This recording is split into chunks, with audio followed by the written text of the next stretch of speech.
চলে আসলাম কর্ণফুলী টানেল দেখার জন্য চট্টগ্রাম। আসলে এত সুন্দর একটা রাস্তা যে তৈরি করা হয়েছে, আর এই নদীর ভিতর দিয়ে তলদেশ দিয়ে যে রাস্তাটা করা হয়েছে চীনদের অর্থায়নে, আসলে রাস্তাটা অনেক সুন্দর। বাংলাদেশের ভিতরে এত সুন্দর রাস্তা আর কোনো জায়গায় করা হয়নি।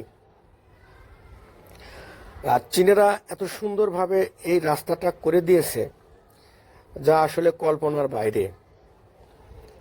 আর এই নদীর তলদেশ দিয়ে যে রাস্তাটা করা হয়েছে মানে অসম্ভব সুন্দর, মানে আসলে বলে বোঝানো যাবে না কতটা সুন্দর এই রাস্তা।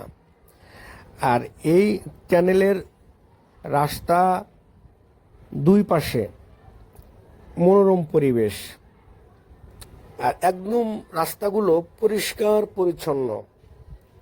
মানে আসলে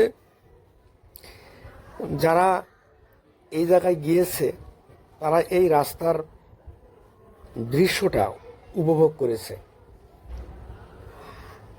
আর যারা ভিডিওর মাধ্যমে এই রাস্তাটা দেখেছে তারা হয়তো অনুভব করেছে যে আসলে রাস্তাটা অনেক সুন্দর। কিন্তু যারা এই রাস্তায় প্র্যাকটিক্যালভাবে গিয়ে দেখেছে তারাই বুঝতে পেরেছে আসলে কত সুন্দর করে এই রাস্তাটা করা হয়েছে।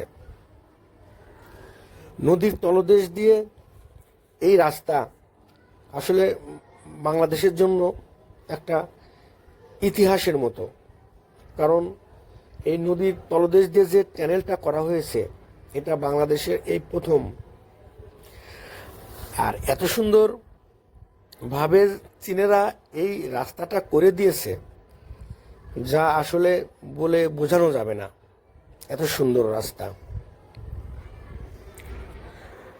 আমরা এখন চ্যানেলের ভিতরে প্রবেশ করেছি,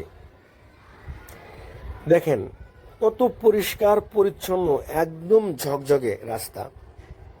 আর এই রাস্তার ভিতরে যখন গাড়ি চলে তখন মনে হয় যে আসলে অন্য কোথাও বা কোথা দিয়ে যে গাড়ি চলছে।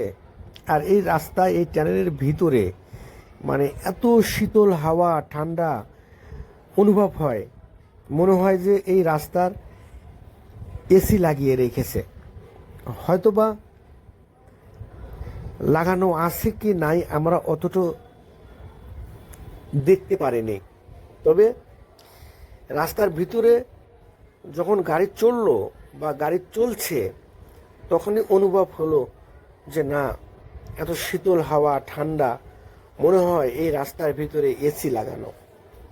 দেখেন কত সুন্দর লাইট সজ্জা, রাস্তা কত পরিষ্কার আর কত সুন্দর। আর এই রাস্তা পার হতে তা প্রায় 5 মিনিট সময় লাগে। আর এত সুন্দর রাস্তা দিয়ে যখন গাড়ি চলে তখন আসলে মনের মাঝে অন্যরকম একটা ফিলিংস কাজ করে। আসলে আমরা এই রাস্তা দেখতে গিয়েছিলাম